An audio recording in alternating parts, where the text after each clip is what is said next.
제목으로 말씀을 나누기를 원합니다. 빌립보서 1장 27절에서 30절 말씀은 빌립보서의 중심 주제를 말씀합니다. 그것은 복음에 합당하게 생활하는 것입니다. 복음에 합당한 삶은 첫째로 복음의 신앙을 위하여 협력하는 것과 둘째로 대적하는 자를 때문에 두려워하지 않는 삶을 사는 것입니다. 이런 삶을 살기 위해 한 마음이 되고 한 뜻으로 굳게 서라고 말씀합니다. 사도 바울은 이 두 가지 주제를 빌립보서 2장과 3장에 걸쳐서 말씀합니다. 빌립보서 2장의 말씀은 복음에 합당한 삶을 살기 위해 우리가 복음의 신앙을 위해 협력하는 자가 되어야 한다고 말씀하고 있고, 그리고 빌립보서 3장은 대적하는 자들 때문에 두려워하지 않는 삶에 대해서 말씀하고 있습니다. 지난주에 살펴봤던 2장 1절에서 4절 말씀은 우리가 복음의 신앙을 위해서 협력하기 위해 하나가 되어야 된다고 말씀했습니다. 그리고 이런 삶을 살기 위해서 겸손한 마음으로 나보다 남을 낮게 여기는 삶을 살고, 또한 각각 자기 일에 충실한 삶을 살 뿐 아니라 다른 사람들의 일도 돌보아서 주님의 기쁨이 되는 삶을 살아야 된다고 말씀했습니다. 이제 이어지는 오늘 본문의 말씀은 나보다 남을 낮게 여기는 그 겸손에 대한 말씀과 다른 사람들의 일을 돌보아 주님의 기쁨이 되는 삶에 대해서 말씀하고 있습니다. 나보다 남을 낮게 여기는 겸손은 그리스도의 겸손을 통해서 배우고, 다른 사람들의 일을 돌보는 헌신된 삶은 19절 이하에 디모데와 에바브로디도를 통해서 배우라고 말씀하고 있습니다. 오늘은 그리스도의 겸손을 통해서 우리가 정말 나보다 남을 낮게 여기는 겸손한 자가 되어서 복음의 신앙을 위한 일에 방해자가 아니라 온전히 협력할 수 있는 복음에 합당한 삶을 살아가는 자로 세워져야 된다는 그 말씀을 살펴볼 것입니다. 이 말씀을 통해서 우리 모두 겸손한 종이 되어 진정한 협력자로 세워지는 역사가 일어나기를 주님의 이름으로 축복합니다. 먼저 5절 말씀을 보시면 가장 중요하게 여겨야 할 것이 무엇인가에 대해서 말씀하고 있습니다. 5절 말씀 함께 읽겠습니다. 너희 안에 이 마음을, 우리말 성경은 너희 안에 이 마음을 품으라는 명령형으로 시작합니다. 이 마음을 품으라는 말씀은 이것을 마음에 두고 살아야 된다는 뜻입니다. 이것을 가장 중요하게 여기고 이것을 얻기 위해 노력하고 이것을 이루는 삶을 살기 위해서 집중하는 그런 인생을 살아야 된다는 뜻입니다. 그러면 그게 무엇입니까? 바로 그리스도 예수의 마음입니다. 원문에는 마음이란 단어가 없습니다. 원문의 뜻은 그리스도 예수 안에 있는 것이라고 되어 있습니다. 그래서 이 말씀을 직역하면 그리스도 예수 안에 있는 그것을 너희는 중요하게 여기고 그것을 추구하는 삶을 살아야 된다는 뜻입니다. 그러면 그리스도 예수 안에 있는 그것이 무엇입니까? 6절 이하에 나오면 말씀은 그리스도의 자기 희생과 겸손과 복종에 대해서 말씀하고 있습니다. 그러니까 겸손하게 자기를 낮추시고 죽기까지 복종하셨던 그 희생 정신을 가장 중요하게 여기고 이것을 얻기 위해 노력하고 내 삶을 온전히 지배하도록 해야 된다는 뜻입니다. 우리가 복음에 합당한 삶을 살기 위해 가장 먼저 그리스도 예수 안에 있는 그것을 항상 마음에 품고 살아야 된다는 것입니다. 그리스도 예수 안에 있는 것을 가장 중요하게 여기고 그것을 추구하는 삶을 살아야 된다는 뜻입니다. 이렇게 할 때 우리는 겸손하게 낮아져서 복음을 위해 협력하는 삶을 살게 되는 것입니다. 예수께서 사랑하신 것을 사랑하고 미워하신 것을 미워하는 것입니다. 예수께서 집중하셨던 곳에 집중하고 예수께서 관심 없으셨던 곳에 관심 끄고 살아가는 것입니다. 예수께서 소원하셨던 것에 소원하고 예수께서 생각하셨던 것을 생각하고 예수께서 행하셨던 것을 행하고자 하는 그 마음을 우리가 품고 살아야 된다는 것입니다. 이런 뜻에서 오늘 성경은 그리스도 예수의 마음을 품으라고 번역한 것 같습니다. 우리가 예수님을 닮은 제자가 되어야 되지만 예수님의 삶을 온전히 따르는 삶을 살아가기가 힘듭니다.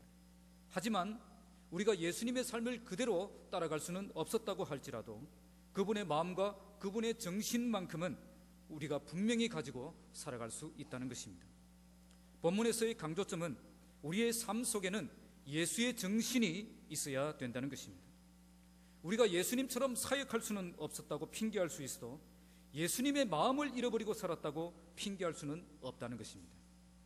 삶에서 실패하는 그 연약함은 허용될 수 있지만 마음까지 떠난 삶은 허용될 수가 없다는 것입니다. 가장 중요한 것은 어떤 행동을 했느냐가 아니라 어떤 정신과 어떤 마음으로 했느냐가 더 중요하다는 것입니다.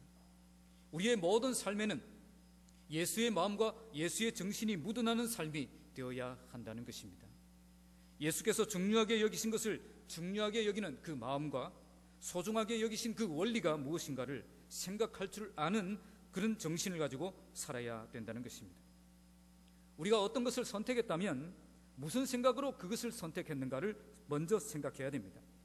우리가 어떤 것을 귀중하게 여기고 있다면 우리가 어떤 정신을 가지고 그것을 귀중하게 여기고 있는가를 생각해야 된다는 것입니다. 우리가 어떤 일을 계획하고 추진하고 있다면 어떤 마인드로 그것을 추진하고 있는지를 먼저 생각해야 된다는 것입니다. 그러니까 마음부터 바뀌어야 된다는 것입니다. 예수의 마음, 예수의 심장을 가지고 살아야 된다는 것입니다. 내가 지금 어떤 일을 하고 있느냐가 중요한 것이 아니라 어떤 정신으로 그 일을 하고 있느냐, 그것이 중요하다는 것입니다. 가장 거룩한 일을 하면서 가장 타락한 마음을 가지고 일하는 사람들이 있을 수가 있다는 것입니다. 교회 일을 하면서도 그리스도의 마음과 그리스도의 정신이 느껴지지 않는 사람들이 많이 있습니다. 많은 사람들이 헌신이라는 그 이름 아래서 하나님보다 일에 더 몰두하고 있습니다. 하나님 없이 하나님의 일을 하는 사람들, 하나님은 잃어버린 채 하나님이 주신 일을 더 사랑하는 사람들, 바로 그런 사람들입니다. 사람들은 그것을 헌신이라고 말하지만 그것은 하나님이 원하시는 헌신이 아닙니다. 이것은 헌신이 중요하지 않다는 말이 아닙니다. 우리 안에 품어야 될 그 마음을 놓치고 일하는 것에만 정신이 팔려 있어서는 안 된다는 것입니다. 예수의 마음 없이 예수의 일을 하는 사람이 되어서는 안 된다는 것입니다. 사도 바울이 왜 여기서 예수의 마음을 품으라고 말씀하고 있겠습니까? 본문 앞 1절에서 4절 말씀에 복음에 합당한 삶을 살기 위해 복음의 신앙을 위해 협력하는 삶을 살아야 된다고 말씀했습니다. 이처럼 복음의 신앙을 위해 협력하는 사람이 되기 위해서 가장 먼저 우리의 정신이 바뀌어야 된다는 것입니다. 예수님의 삶을 본받고 흉내내기 이전에 예수의 마음을 품고 있어야 된다는 것입니다. 예수님의 그 자기 희생의 정신과 겸손의 정신, 복종의 정신, 그 정신을 빌립보 성도들이 배우고 마음에 품고 살아갈 때에 빌립보 교회 공동체가 복음의 신앙을 위해 협력하는 겸손한 공동체가 될 수 있다는 것입니다. 오늘 우리는 우리 자신을 돌아보면서 내가 지금 그 일을 왜 중요하게 여기는지, 왜 귀하게 여기는지, 왜 열정을 가지고 거기에 뛰어들고 있는지, 그 밑바닥에 깔린 정신과 의도가, 마음이 어디에 있는가를 살펴보시기 바랍니다. 그것이 예수 그리스도의 마음과 일치하지 않는다면 그 하는 일은 아무 의미가 없습니다. 무엇을 하든지 예수님의 마음을 품고 일하시기 바랍니다. 일에 뛰어들기 전에 먼저 하나님의 마음을 아는 자가 되시기 바랍니다.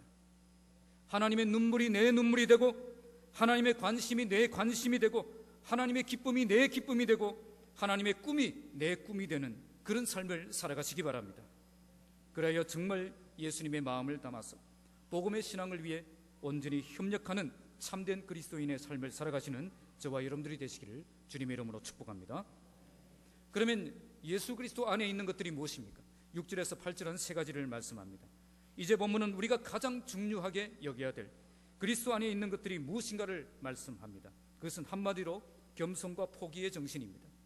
6절에서 8절의 말씀은 예수 그리스도께서 하늘에서 포기하신 것, 태어나면서 포기하신 것, 살아가면서 포기하신 것, 그것을 한 절씩 차례대로 설명하고 있습니다. 6절은 하늘에서 하나님의 영광이라는 가장 귀한 것을 포기할 줄 아는 그 마음을 우리에게 보여주셨고, 7절은 태어나시면서 기꺼이 종의 형상을 입고 낮은 자리로 내려올 줄 아시는 그 마음을 보여주셨고, 8절은 살아가시면서 자기를 낮추시고 죽기까지 복종하셨던 그 마음을 우리에게 보여주셨습니다. 이것을 가장 가치 있게 여기고 살아야 된다는 것입니다. 먼저 6절 말씀에 가장 귀한 것을 포기할 줄 아는 마음입니다. 6절 함께 읽겠습니다. 그는 근본 하나님의 본체시나 하나님과 동등됨을 취할 것으로 여기지 아니하시고, 이 말씀은 예수께서 하늘에서 포기하신 것이 무엇인가를 말씀합니다. 그것은 하나님의 권리와 하나님의 특권을 포기하신 것입니다. 오늘 말씀은 그는 근본 하나님의 본체시라고 말씀합니다. 근본이라는 말은 본래 존재했던 이라는 뜻입니다. 그래서 그는 본래 하나님의 본체로 존재하셨던 분이다는 뜻입니다. 이 본체, 몰페라는 이 말은 영원하고 변하지 않는 형상을 가리킬 때 쓰는 말입니다. 그리고 8절에 나오는 형상, 사람의 모양, 스케이마라는 이 말은 세상의 변하는 모양을 가리킬 때 쓰는 단어입니다. 사람은 그 모양이 계속 바뀝니다. 아기 때 얼굴과 청소년 때 얼굴과 중년의 얼굴과 노년의 얼굴이 다르지 않습니까? 여러분들은 거울을 보면서 내 허리가 왜 자꾸 이렇게 변할까? 내 머리는 왜 자꾸 빠질까? 내 얼굴은 왜 이렇게 자꾸 바뀔까? 이렇게 생각한 적이 없습니까? 계속 변한다는 거죠. 그게 사람의 모양입니다. 하지만 예수님의 본체는 변하지 않는 하나님의 그 본질을 가지고 계셨다는 것입니다. 예수님은 이 땅에 오시기 전에는 변하지 않는 그런 하나님의 본질을 그대로 가지고 계셨던 분이십니다. 이 말씀은 하나님만 가지고 계시는 그 온갖 속성들을 다 가지고 계셨다는 것입니다. 예수님은 하나님의 위엄과 권세와 능력과 성품과 영광을 동일하게 가지고 계셨던 분이었다는 뜻입니다. 그리고 하나님만 받으실 수 있는 찬송과 존귀와 영광을 세세토록 받으실 자격이 있는 분이셨습니다. 우리는 예수님이 이 땅에 오시기 전에 그분이 얼마나 높은 분이었었는가, 그것을 반드시 알아야 됩니다. 베들레헴 말구유 위에 태어나시기 이전에 그분은 하나님의 하늘의 영광을 온전히 누리고 계셨던 분이심을 우리는 알아야 된다는 것입니다. 우리가 이 사실을 제대로 알지 못하면 그분의 낮아지심의 그 진정한 의미를 절대 알 수가 없습니다. 우리는 이 세상에 태어나신 예수님만 알아서는 안 되고, 이 세상에 오시기 이전에 그분이 얼마나 놀라운 영광 가운데 계셨던 분이신가를 알아야 된다는 것입니다. 그분은 하늘에 계셨던 분이고 하나님의 영원한 본체를 가지고 계셨던 분이십니다. 그런데 그런 분이 어떻게 되셨다고 말씀합니까? 하나님과 동등됨을 취할 것으로 여기지 아니하셨다고 말씀합니다. 취한다는 말은 빼앗기지 않으려고 강하게 움켜쥐고 붙들고 있는 모습을 가리키는 말입니다. 예수님은 하늘의 영광을 빼앗기지 않기 위해서 그것을 붙들고 움켜쥐고 계시지 않으셨다는 것입니다. 이 세상에 예수님보다 더 높은 분은 없었습니다. 예수님은 계속 하늘에 남아서 하나님으로만 존재하셔야 될 그런 분이셨습니다. 하늘에서 찬송과 영광을 받으시는 그것은 그분의 당연한 권리였습니다. 하지만 그분은 그 권리를 고집하지 않으셨습니다. 죄인들의 구원을 위해서 모든 영광 포기하시고 낮고 천한 이 땅에 내려오셨던 것입니다. 현대의 성경은 이렇게 번역합니다. 그리스도께서는 하나님이시면서도 하나님으로서의 권리를 요구하거나 거기에 집착하지 않으셨습니다. 하늘의 영광을 계속 누릴 수 있는 그 위치에 있었지만, 그것이 그분에게는 당연한 권리였지만 그 위치를 빼앗기지 않으려고 거기에 집착하지 않으셨다는 것입니다.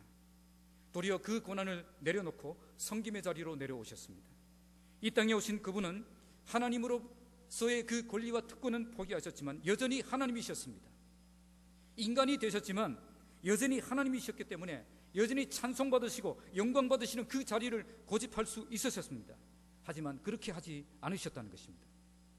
지상에 내려오신 예수님은 하나님의 속성을 그대로 가지고 계셨지만 사명을 이루시기까지 하나님과 절대 동등하다고 생각하지 않으셨습니다. 충분히 내 권리, 내 주장할 자격이 있었지만 그렇게 하지 않으셨습니다. 본래 내 것이었지만 더 이상 욕심되면 안 된다고 생각하시고 더 이상 그것을 움켜쥐고 살아가지 않으셨다는 것입니다. 바로 이것이 예수 그리스도의 마음입니다. 이것이 진정한 겸손입니다. 진정한 겸손은 내 권리를 주장하지 않는 것입니다. 충분히 주장할 자격이 있지만 주장하는 태도를 갖지 않는 것입니다. 충분히 누릴 자격이 있지만 더 이상 움켜쥐고 붙들고 살아가지 않는 것입니다. 대부분의 사람들은 높은 지위와 명성을 가지고 있다면 최대한 그것을 지키려고 하고 절대 빼앗기지 않으려고 합니다. 조금만 권세가 있어도 그 권세에 휘두르면서 자기를 드러내려고 하는 것이 인간입니다. 조금의 권리만 있어도 절대 양보하지 않고 그 권리 다 찾아먹으려고 하는 것이 인간의 본성이라는 것입니다. 그러다가 그 권세 무너지고 그 자리 빼앗기면 참지를 못하는 것입니다. 특히 선두주자로 달리고 있던 사람이 그 자리 빼앗기면 참을 수 없는 비참함을 느끼고 좌절합니다. 전교 1등 하던 학생이 갑자기 2등, 3등으로 떨어지면 자살하는 이유가 바로 거기에 있습니다. 그 자리 빼앗기면 내가 없어지는 줄 알기 때문에 그런 것입니다. 그러나 예수님은 하나님으로부터 가지고 계셨던 그 지위와 영광을 계속 붙들어야 될 그 목표로 삼지 않으시고 도리어 섬기는 자가 되기 위해서 내어 놓아야 될 것으로 생각하셨습니다. 바로 이것이 예수 그리스도의 마음의 핵심입니다. 그리스도의 마음이란 이기적으로 움켜잡는 마음이 아니라 아낌없이 내어주는 마음인 것입니다.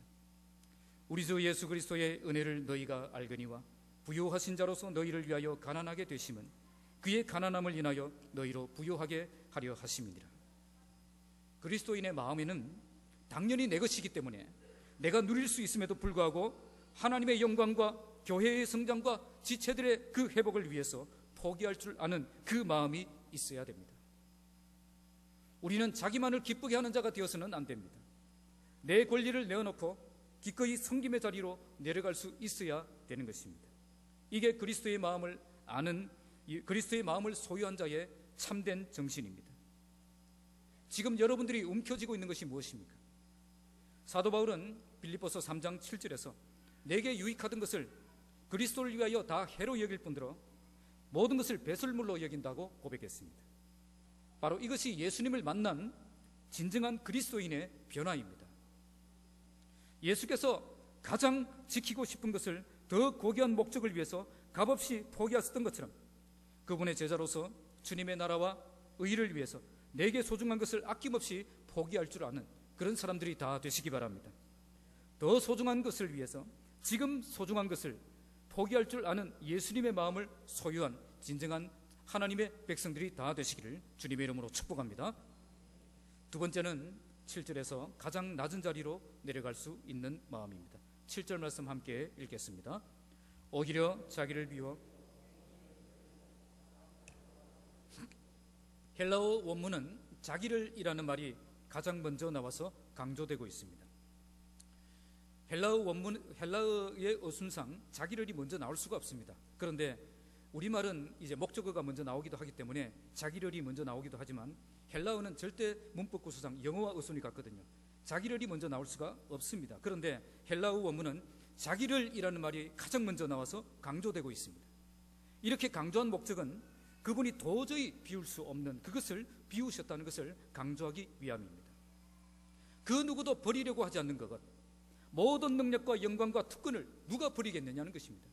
그런데 예수께서 그것을 버리셨다는 것입니다.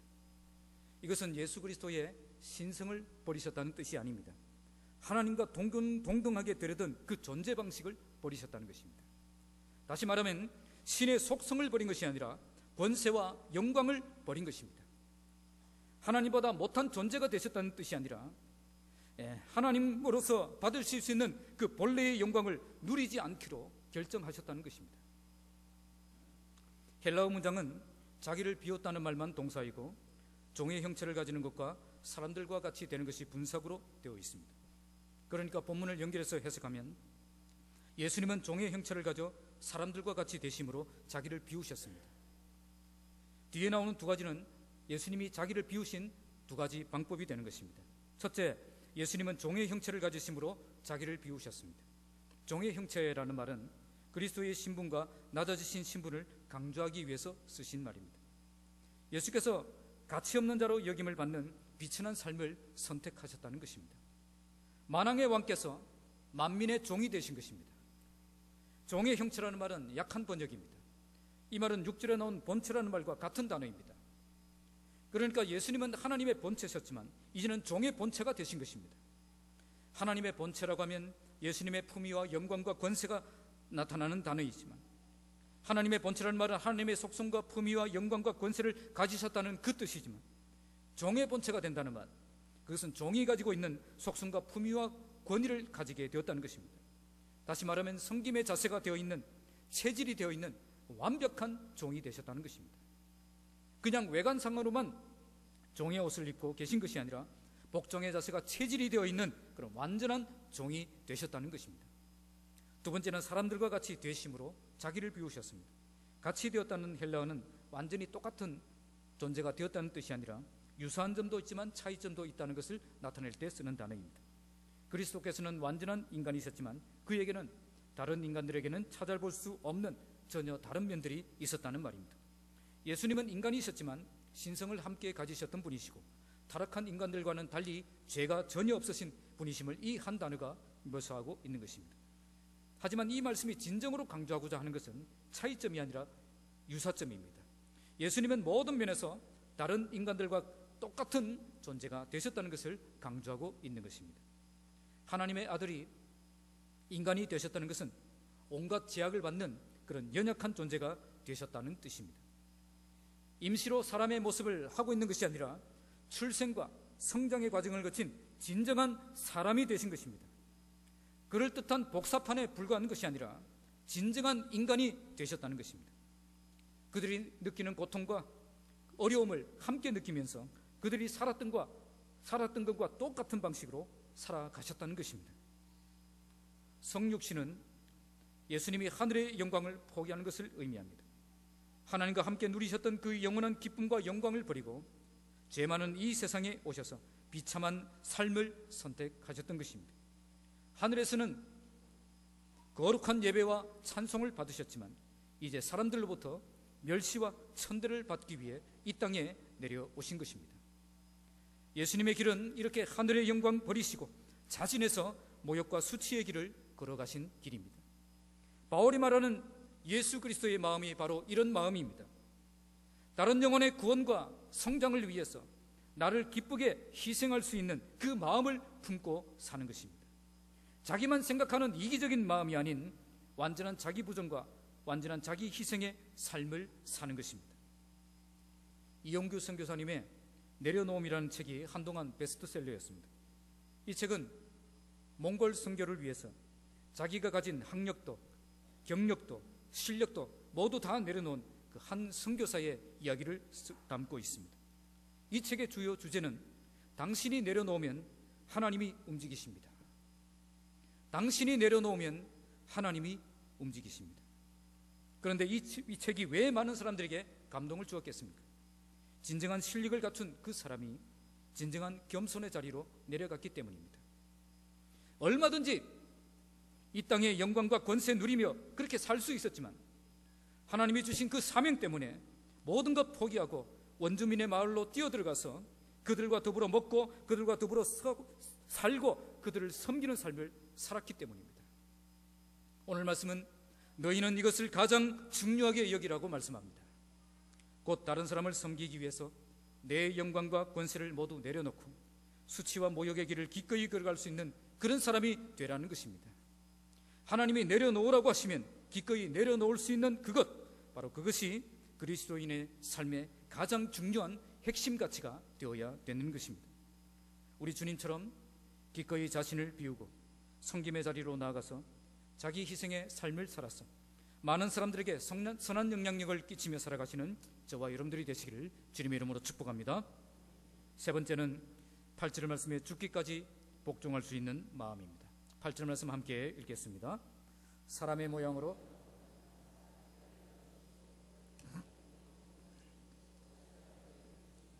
6절 말씀은 하늘에서 포기하신 영광에 대해서, 7절 말씀은 태어나시면서 낮아지신 것에 대해서 말씀하셨다면 이제 8절 말씀은 인생을 살아가시면서 포기하신 것이 무엇인가를 보여줍니다. 그것은 사람의 모양으로 나타나시고 자기를 낮추시고 죽기까지 복종하시는 삶을 사셨다는 것입니다. 이 본문도 자기를 낮추셨다는 말이 주동사이고 나머지 둘은 분사구로 되어 있습니다. 예수께서 사람의 모양으로 나타나시고 죽기까지 복종하심으로 자기를 낮추셨다는 것입니다. 그러니까 자기를 낮추셨다는 것이 본문의 핵심입니다. 사람의 모양으로 나타나신 것과 죽기까지 복종하신 것은 예수께서 자기를 낮추시는 두 가지 방법이었습니다. 이것은 인간이 되신 예수님이 이 땅에 계실 동안 어떤 큰 업적을 이루기 위해서 애쓰는 삶을 살지 않으셨다는 것을 우리에게 보여줍니다. 그는 명예와 권리와 신용을 얻기 위한 싸움을 싸우는 그곳에 서 있지 않으시고 대신 자기 부정과 자기 헌신과 자기 희생으로 특징지어지는 그런 겸손한 인생을 사셨다는 것입니다. 먼저 예수님은 사람의 모양으로 나타나심으로 자기를 낮추셨습니다. 만약 여러분들에게 다시 태어날 수 있는 특권을 주신다면 어디에서 태어나고 싶습니까?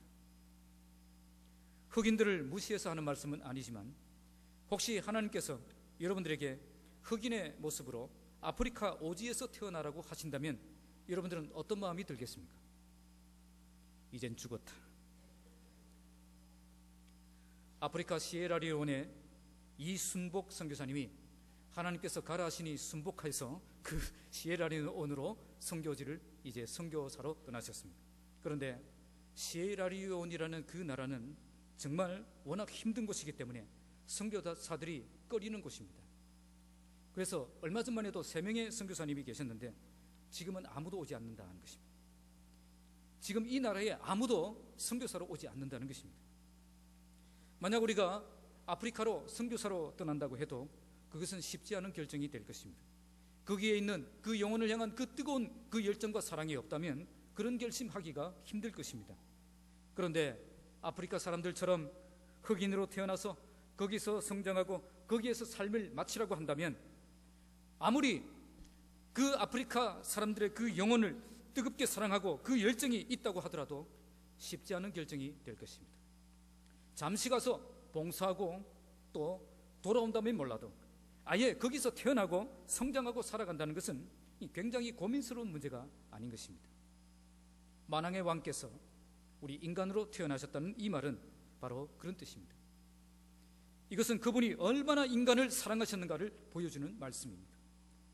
사랑이 아니었다면 결코 할 수 없는 그것을 우리 주님이 하신 것입니다. 자기를 낮추는 겸손이 아니라면 결코 할 수 없는 그 일을 하신 것입니다. 인간을 향한 사랑과 겸손, 바로 그것이 예수님의 마음의 핵심입니다. 두 번째로 죽기까지 복종하심으로 자기를 낮추셨습니다. 죽기까지 복종하셨다는 이 말씀은 죽음을 받아들이실 정도로 하나님께 완전히 순종하셨다는 것입니다.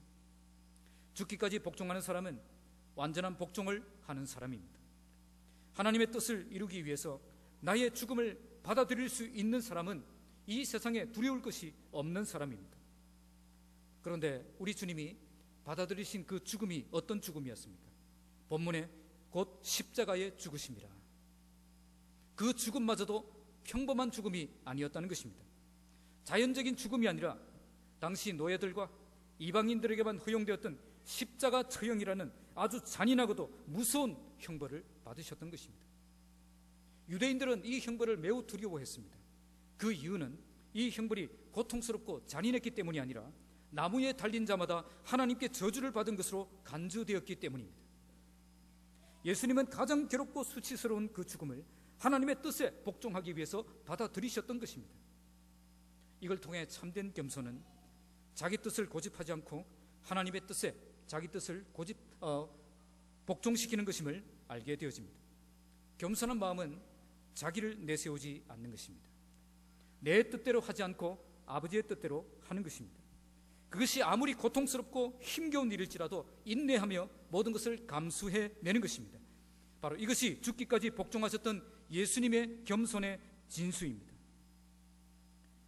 겸손하지 않는 사람의 특징은 복종하지 않는 것입니다. 교회에서나 사회에서나 질서를 존중하지 않고 복종의 정신을 가지지 않고 살아가는 사람들은 교만한 사람들입니다. 다른 사람들의 생각과 방향은 다 틀렸고 자기의 생각만 옳다고 생각하는 사람이 복종하지 않습니다. 심지어 성경보다 자기 생각이 더 옳다고 주장하는 사람들도 있습니다. 하지만 나보다 남을 더 낮게 여기는 겸손한 사람은 자기 생각을 부인하고 남의 생각을 존중하며 복종하는 자세를 가지고 살아가는 사람입니다. 그 길이 죽는 길이라고 해도 내 생각을 접고 순종하는 사람이 겸손한 사람입니다. 바로 이것이 하나님의 뜻에 복종하여 죽기까지 낮아지신 예수님의 마음을 품고 살아가는 것입니다. 제가 왜 왔다 갔다 해보겠습니다. 주님은 더 이상 내려갈 곳이 없는 지경까지 내려가셨습니다. 하늘 영광 포기하시고 이 땅에 내려오심부터 시작된 그의 내리막길 인생은 십자가 죽음에서 절정을 이루었습니다. 하지만 그 누구도 예수님의 인생을 실패한 인생이라고 생각하지 않습니다. 왜냐하면 그분의 삶은 하나님이 주신 그 목적을 분명하게 이루는 삶이 되었기 때문입니다. 여러분 혹시 페르시아의 왕자라는 영화를 보셨습니까? 이 영화는 이 단검의 단추만 누르면 과거의 어느 시점으로 돌아갈 수 있는 그런 마술적인 단검을 차지하기 위한 그런 투쟁과 싸움을 다룬 영화입니다. 이 단검의 단추를 누르기만 하면 과거로 돌아가서 자기의 운명을 바꿀 수가 있는 것입니다. 죽어야 될 사람도 살리고 살아야 될 사람을 죽이고 그렇게 바꿀 수가 있는 거죠. 그러니까 이것만 가지고 있으면 천하를 지배할 수가 있는 것입니다. 그래서 미래를 알고 있기 때문에 미래를 예측하고 불행을 막을 수가 있는 것입니다. 만약 여러분들에게 이 단검이 생겼다라고 생각해 보겠습니다. 여러분은 이미 미래에 일어날 일들을 다 알고 있습니다. 이때 여러분들은 가장 확실한 주식 투자가 무엇인가를 보았습니다. 지금은 형편없이 몰락하고 있지만 몇 년 뒤에 수십 배가 넘는 그런 상승주가 될 것을 이미 보았습니다. 이제 그 단검을 눌러서 과거로 돌아갑니다. 모든 재산을 틀어서 그 주식을 전부 구매했습니다. 그런데 그때는 최악의 하락주였습니다. 계속 내리막길을 치는 하락주였습니다. 그래서 주변 사람들이 뭐라고 합니까? 비웃습니다. 조롱합니다. 미쳤다고 난리도 아닙니다. 주변 사람들이 다 안 된다고 말리고 조롱하고 비웃는 그 모습 보면서 여러분들은 무슨 생각을 하겠습니까? 이것 때문에 흔들리고, 이것 때문에 의심하고, 이것 때문에 힘들어하고, 이것 때문에 고통하고, 이것 때문에 방황하겠습니까? 아마 여러분들 중에 그러고 있는 분들은 한 사람도 없을 것입니다. 도리어 이렇게 생각하실 것입니다. 조금만 있어봐. 조금만 있어봐. 오늘 본문의 그리스도의 낮아지심이 바로 이런 의미입니다. 조금만 기다리면 영광스러운 상급이 기다리고 있는 그런 투자와도 같은 그런 삶을 사는 것입니다. 우리에게 하나님이 주신 그 분명한 목적이 있다면 우리 인생이 아무리 내리막길로 치닫더라도 절망하거나 당황할 필요가 없는 것입니다. 하나님의 뜻이 있는 곳에 길이 있습니다. 또한 하나님의 뜻에 복종하는 삶을 살다가 죽을지라도 그것은 실패한 인생이 아닙니다. 우리의 생애는 이 땅에서 끝나는 인생이 아니기 때문입니다. 9절 이하에 보시면 하나님의 뜻에 복종하기 위해서 자기를 희생한 자들에게 주시는 상급이 어떤 상급인가를 예수님이 받으신 그 상급을 통해서 말씀하고 있습니다. 하나님께서 그를 지극히 높이셔서 모든 이름 위에 뛰어난 이름을 주시고 모든 무릎을 예수의 무릎에 꿇게 하시고 모든 입으로 예수 그리스도를 주라 시인하게 고백하게 만드셨습니다. 가장 낮은 까지까지 내려가셨던 주님이 가장 높은 곳에 다시 올려주신 것을 보여주십니다. 이 세상에서 더 이상 낮아질 수 없는 지경까지 낮아지신 그 주님은 더 이상 높아질 수 없는 그 자리까지 높아지신 것입니다. 바로 이것이 하늘에서 주어질 상급을 바라보며 오늘 고난의 길을 걸어가는 믿음의 삶을 살아야 될 이유입니다.